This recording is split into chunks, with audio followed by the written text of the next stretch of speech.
Welcome to episode number 10 of The Creative Herd. On this episode, I sit down with Mike Temos, who's a local filmmaker here in the GTA. I've known him since he picked up his first DSLR, and we talk about all that, just how he got into filmmaking, how he's breaking into the freelance world and balancing that main hustle against the side hustle, and how to keep that motivation going. We talk about how to approach buying new gear, how to know if you're ready, and how to avoid just buying whatever's like the latest and greatest on the market. We also dive into a little bit about his current back injury right now and how that basically inhibits him from even picking up a camera. I hope you enjoy this episode, and yeah, let's just get right into it.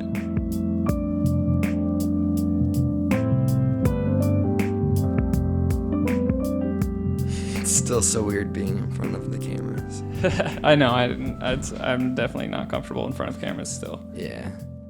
Why don't you tell me like what has been going on with you like recently? So recently I found out that I'm dealing with, I guess the best way to call it is minor scoliosis in my back. So I have a convex on the right side of my spine. So basically my spine's going like that.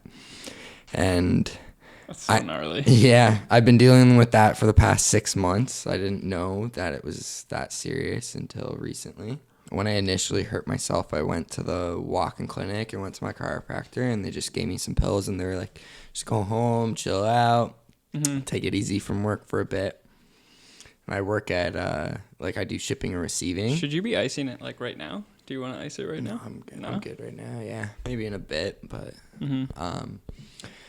But yeah, so I do shipping and receiving, so it's a lot of like physical stuff. Do you think that's what it's from, or do you think it was 100%? Yeah, 100%. You don't think it was from filming and no? That's all. Like any back issues I had prior to this issue, like this 6 months ago, was all lower glute, like towards my right glute. Yeah. And I was getting readjustments for that. Like if I went to the chiropractor and I got a readjustment, I would feel fine in, 2 or 3 days. I didn't need any meds or anything like that, Just take a few days off, could go back filming just fine. Or I could like fight through the pain. It was bearable pain. This is beyond that. And you literally just went to the hospital yesterday. I went to the hospital yesterday because it's gotten to the point. I've been to the doctors. I went to my family doctor last week, the week before, and it's just all they tell you is take some pills and go home and chill. Yeah. Right?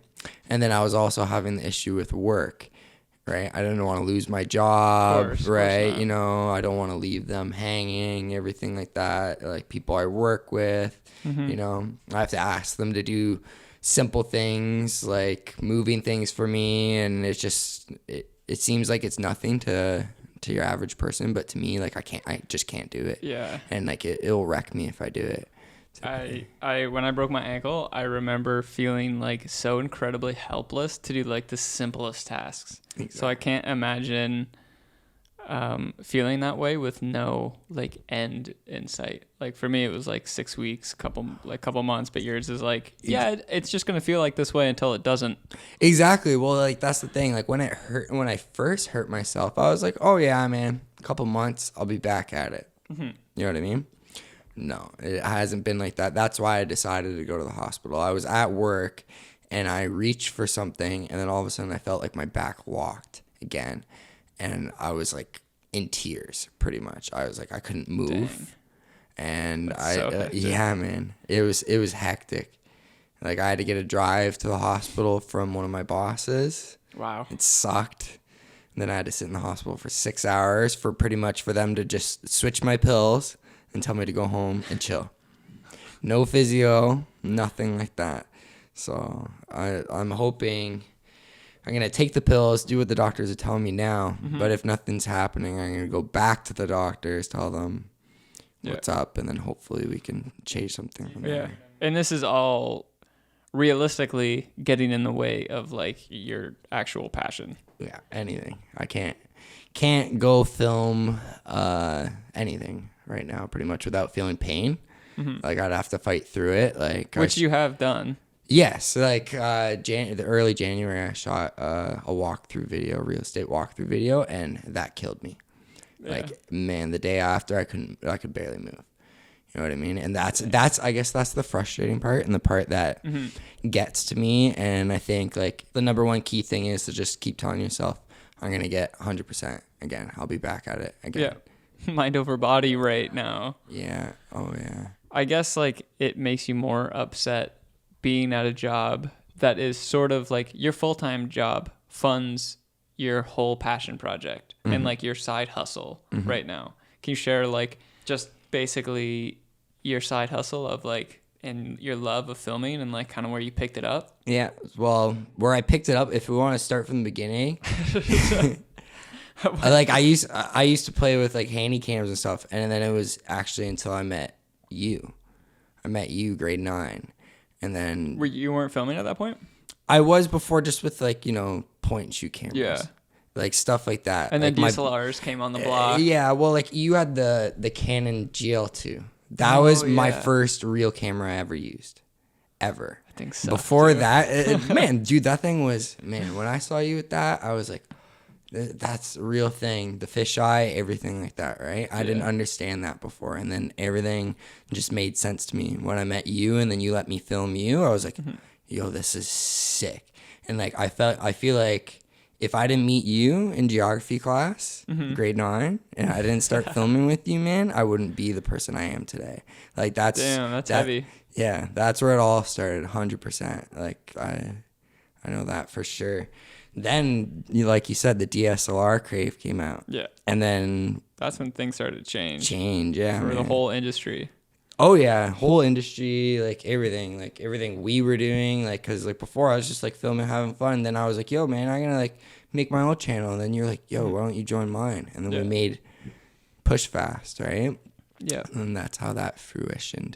But yeah, so I guess like the love of filming is like all started from skateboarding. And then it just like moved on to like, oh, how can I just keep doing this? Like, I love this. I want to do this for the rest of my life. We're coming from skateboarding and having that love of film or photography is actually pretty common. And I think that's so rad. But you have like the atypical route of like having that sense of drive of just like, okay, I learned this. Now what? I learned this. Okay, now what? And then just like, because I remember I was still learning like shutter speeds and stuff, and then you were coming in and it's like, yo, this needs to be filmed this way, and this way. And I was like, okay. It's like you're picking up way more learning by yourself than you were picking it up while being in school. I've always been like that with everything. Yeah. I learned that about myself, like versus school and everything. I learn at home watching YouTube videos. That's how I learn. I don't know. I like watching people and learning, and also filming and making mistakes. That's 100% like how I learned to shutter speeds, everything like that you were saying. Trial and error. And I'm a tryhard, I would say. I try hard at heart. No matter what I'm doing, I'm a tryhard. When it comes to like, if I'm playing a video game, if I'm doing anything. Like before filming, I had paintball. I was a tryhard at that. True. Right? So like as soon as I pick something up, like you just dive right into it. I dive right into it, and I want to be the best at it, pretty much. Like as selfish as that sounds, like I pretty much just want to be the best as I can at it. And I look at other people and like what they're doing, and I observe what they're doing, and I take what I like, what they do, and what I don't like, and then I just try to make my own with like. I think that's like the 100% the best way, because we learn by stealing other people's work and trying to recreate it, and in that process, hopefully, you create your own create style. Your own niche. Yeah. No, yeah, you find like what you like and like how you like to film and everything. Because I remember like even with skateboarding, it all comes back to skateboarding. I'd always look at like Jason Hernandez, Beagle, all of them, and I'd be like, oh, like I like their style and everything like that. Yeah. And then I'd find like other people like Dr. Purple Teeth and stuff. He was my huge inspiration for the style I have of filming. Like getting like, close and all that fun stuff. Close. Dangerously close. That's like the way I like it. And yeah, it's just like combining all those styles, right? Like, so like, I guess my style is I like to get close, but I like to be smooth, like Jason Hernandez. So I want to be the mix of both.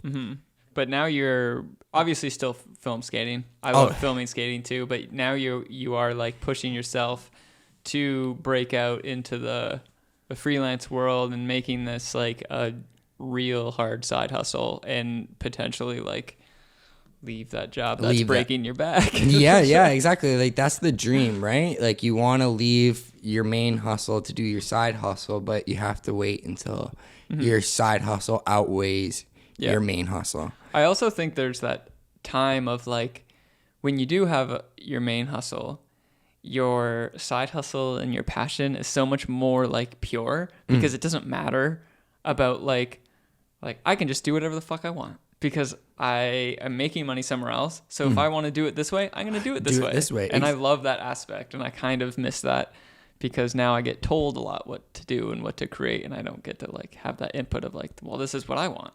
Yeah, exactly. So, like, I guess, that's a hard part to let go of is like having that income from somewhere else, right? And then you can have more of creative freedom with what you want to do and everything like that. But for a long time, I would always like think like, oh man, I'm so busy with working 9 to 5. Like, you know what I mean? Like, how am I going to be able to do this? I can't. True. How do all these people like start freelancing and everything? But man, you just got to like buckle down and just do it. Yeah. If you want it, you got to fight for it. Like, that's pretty much what I told myself. And I was like, man, like, I can do this. Like, every time I get home, just get home and think of filming. Even while I'm at work, I'm always thinking of, filming. What's next? What's the next edit? I feel like just this past year, you dabbled in literally everything because they're all super niche industries of like, you got into weddings, you got into real estate, you got into music videos. Those are all total separate industries. Are you just trying to go through them and be like, all right, here's where I think I can plug in and like, this is my favorite? Or are you just gonna...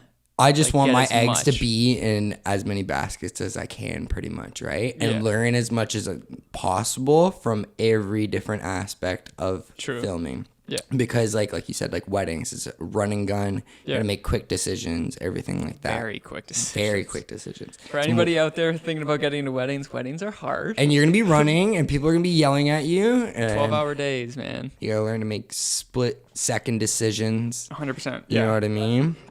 And rushing out an edit. And then there's things like with a music video, it's a lot more pre-production goes into it. Yeah. Like I learned more planning. Yeah, music videos definitely require you to do that because if you go into a music video the way you go into a wedding, no way will it turn out. Oh yeah, you're gonna get there and you're gonna be and then you're gonna get back to the computer and you're gonna miss things. Like that's what also I like about music videos.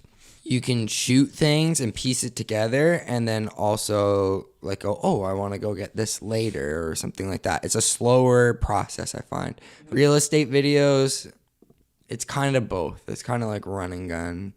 Yeah, a little bit. And a bit of pre-production. Yeah. Because you kind of like have like the shots you have in mind like before you're going into it. True.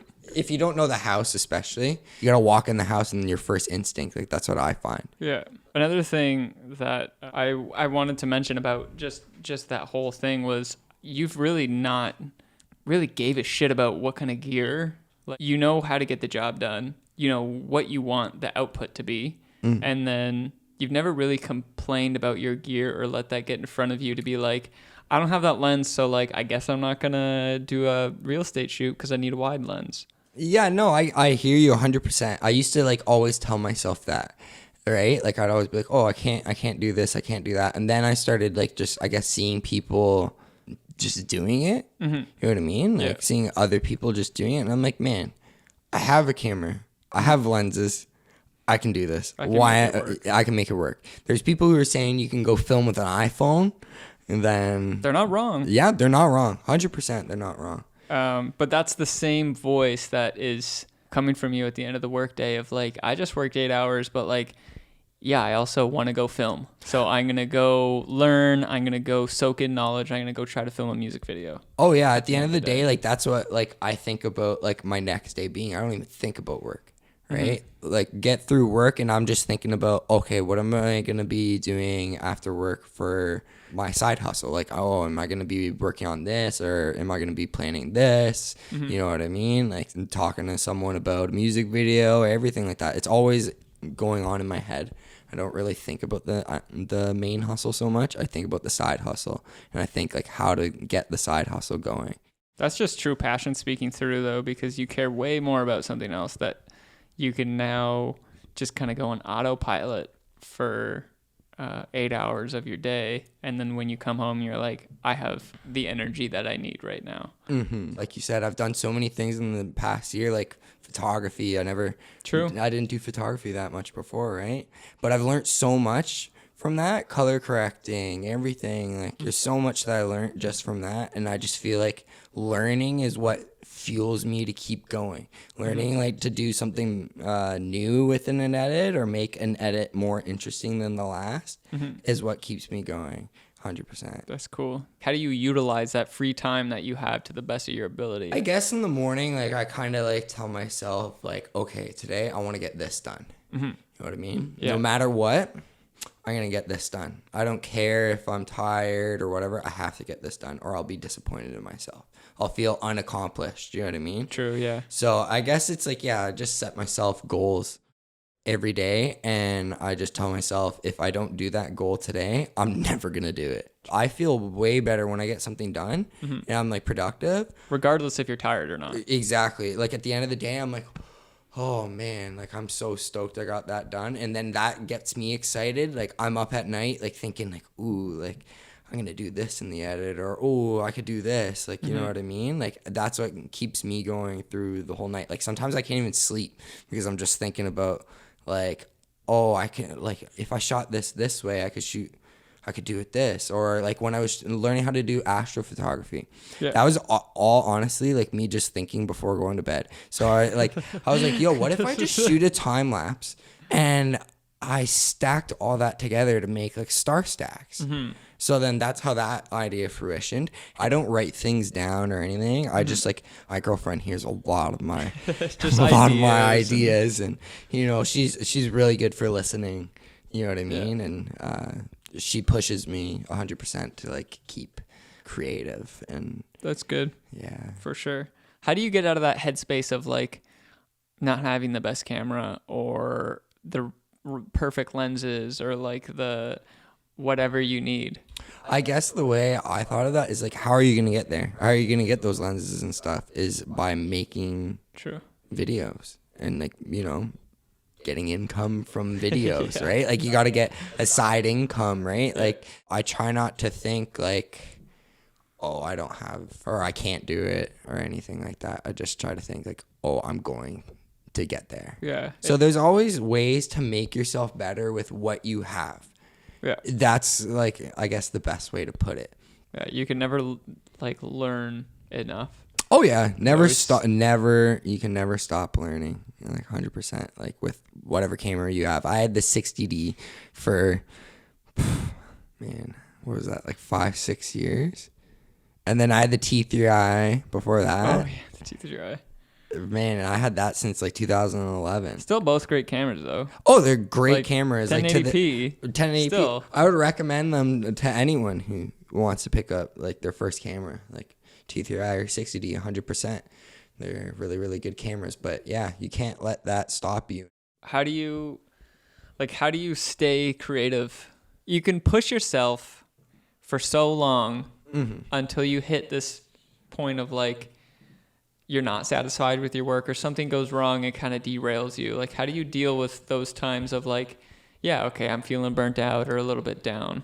I guess you gotta like take a break. Like sometimes you gotta take a break, like get away from it and go do something else. That's why I like doing so many different things like music videos, real estate videos, everything like that, because I feel like it gives me that break, like that break from filming skating, and then it makes me want to go back to it. Yeah. Right. And having that like that outlet of like filming skating is the outlet that like nobody has to like it or not like it. Exactly. It's just for you. I just do it because I like it. And like you said, like I don't have to care if anyone likes it or not. And like I was saying earlier, like people are going to like it. Like more people are going to like it than not like it if you make something.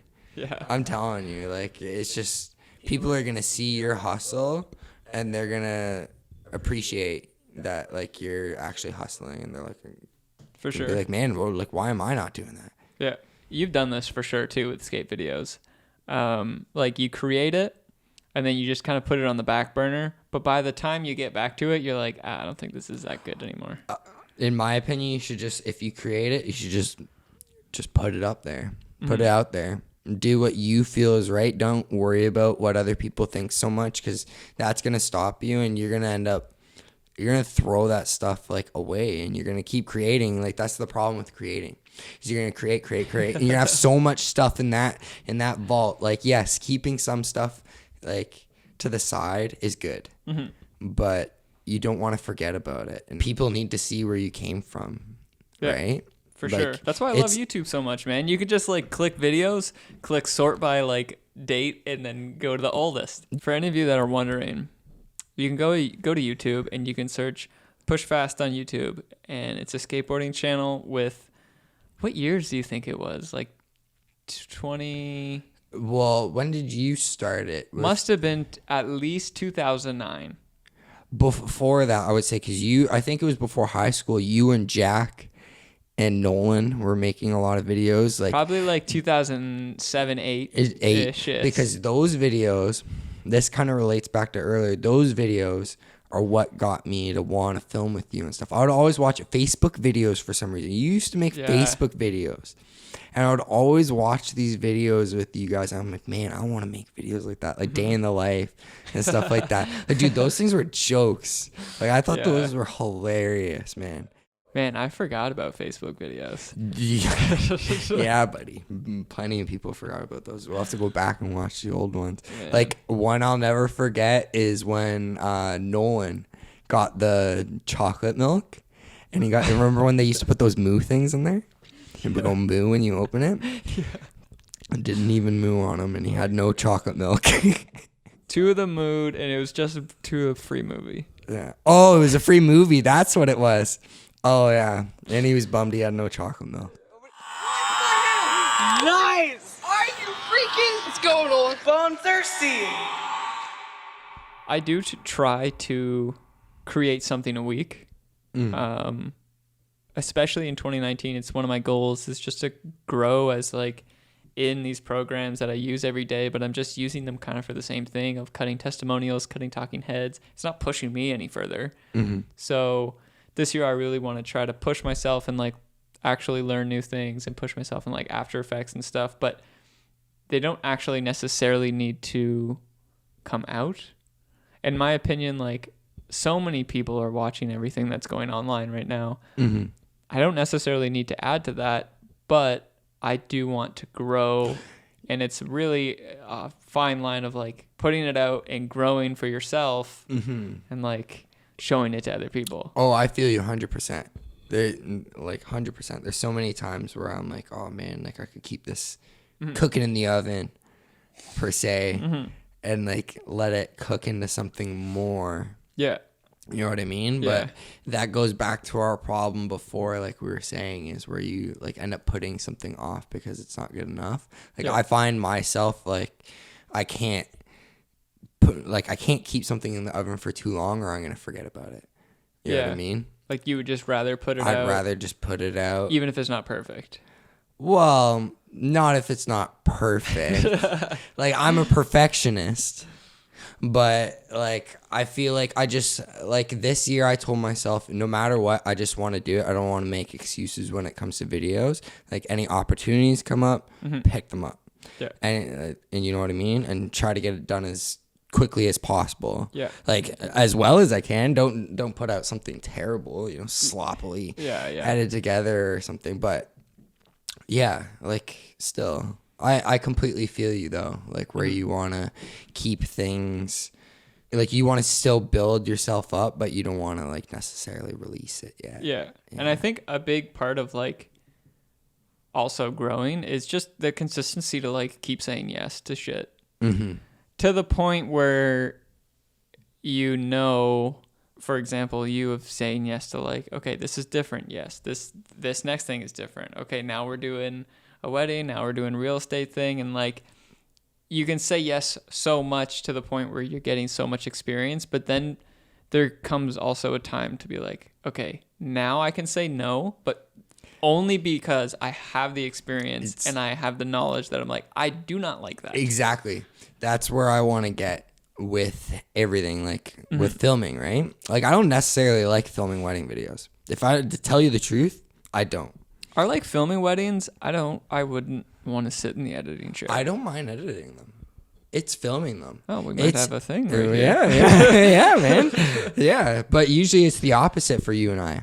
Usually, exactly. You like editing, and which is what turned me off of weddings, because I was like, no way am I sitting in that chair with that much footage. Mm-hmm.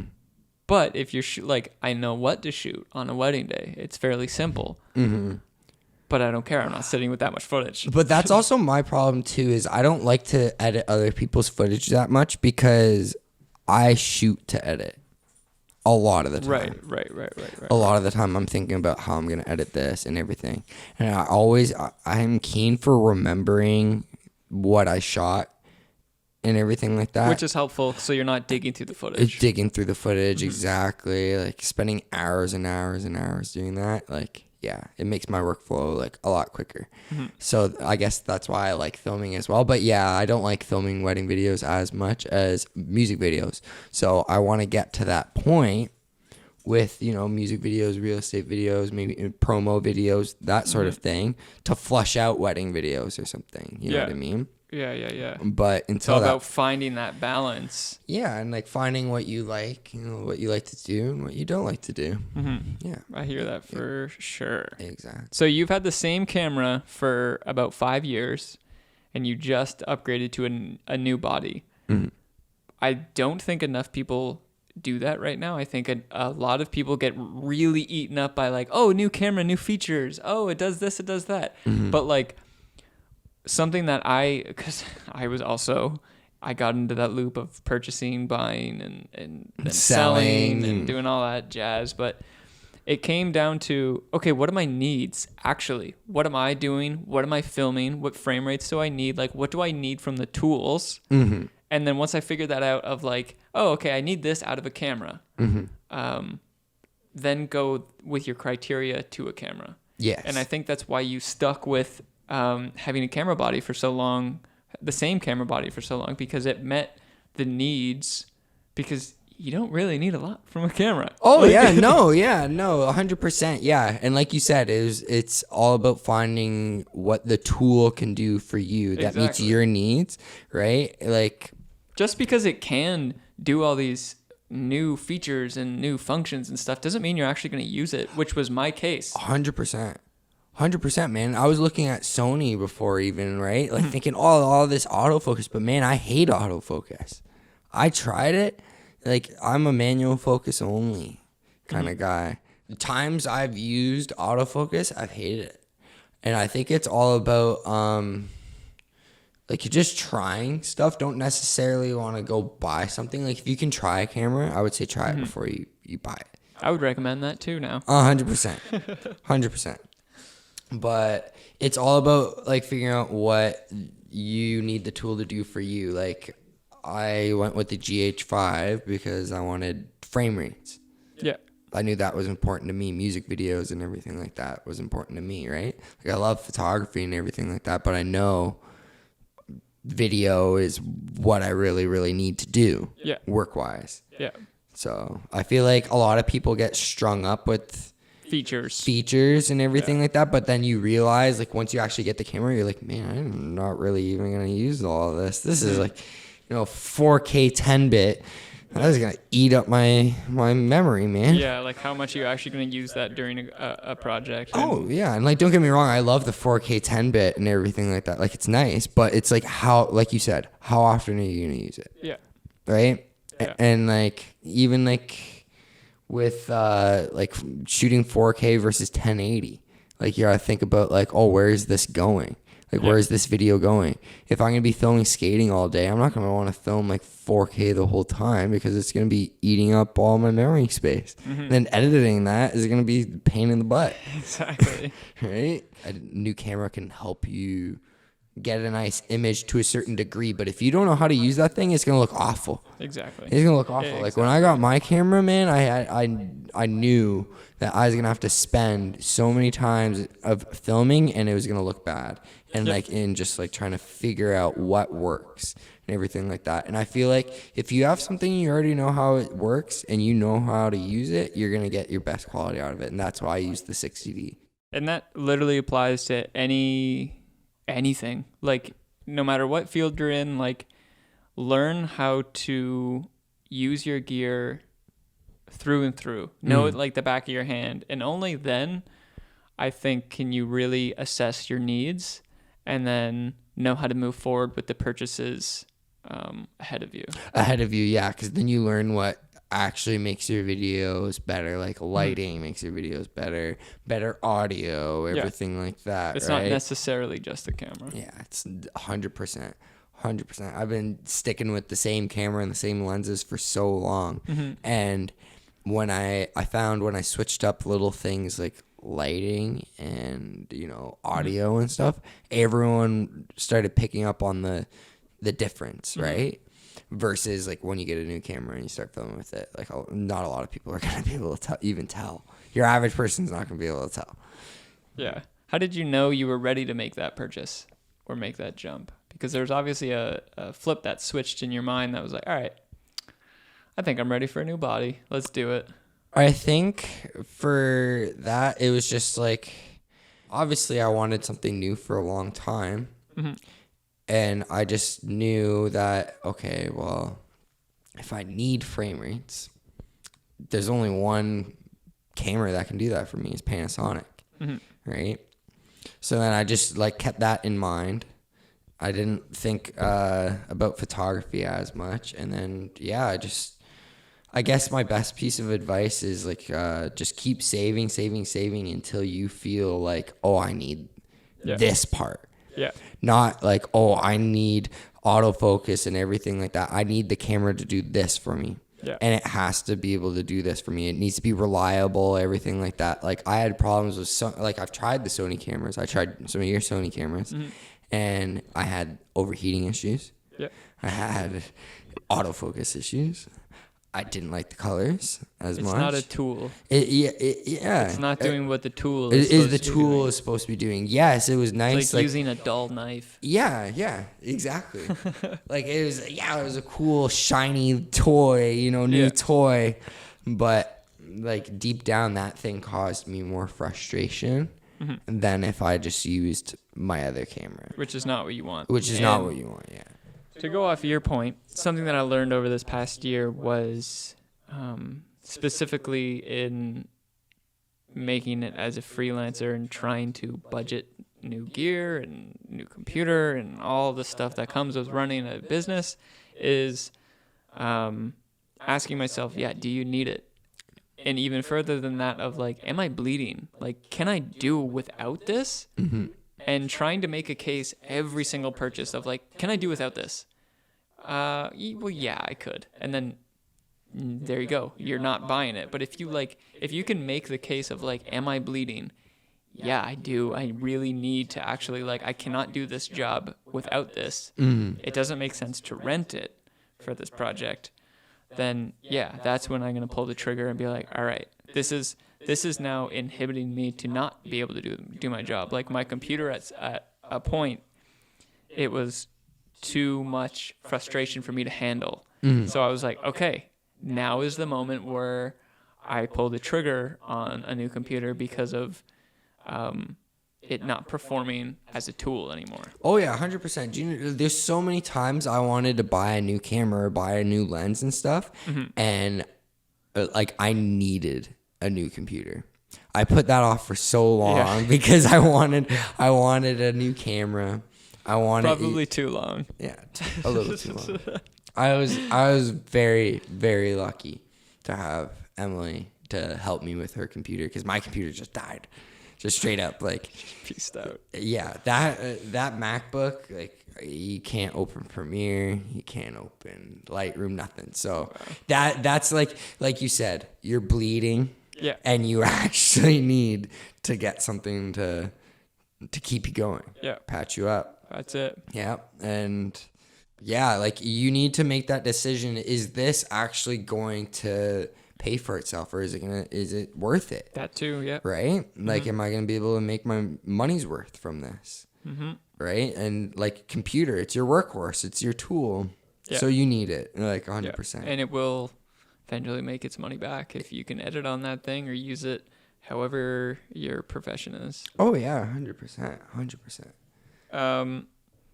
Where can people find you online? MikeTemos.com. It's pretty simple. Nice. Mike Temos on Instagram and Mike Temos on Facebook. That's pretty It's simple. pretty simple. So you got a brand new website launched? Brand new website launched. It's my portfolio for weddings, real estate, promo videos, that sort of thing. If you want to learn more about what I do, you can go check it out there. See some of my photos I take. Mm-hmm. Contact me. It's all in one place, right there for you. Boom. Boom. Mike Temos on every single thing. Everything. There you go. All right. Thanks for coming by, man. No We problem, appreciate man. it. Thank you for having me. Yeah. Cool. bro. Good luck with your back. Oh, thank you. Thank you, bro. Yeah. Hopefully you guys will see me back in the spring. I really want to get back into it. Don't know how bad.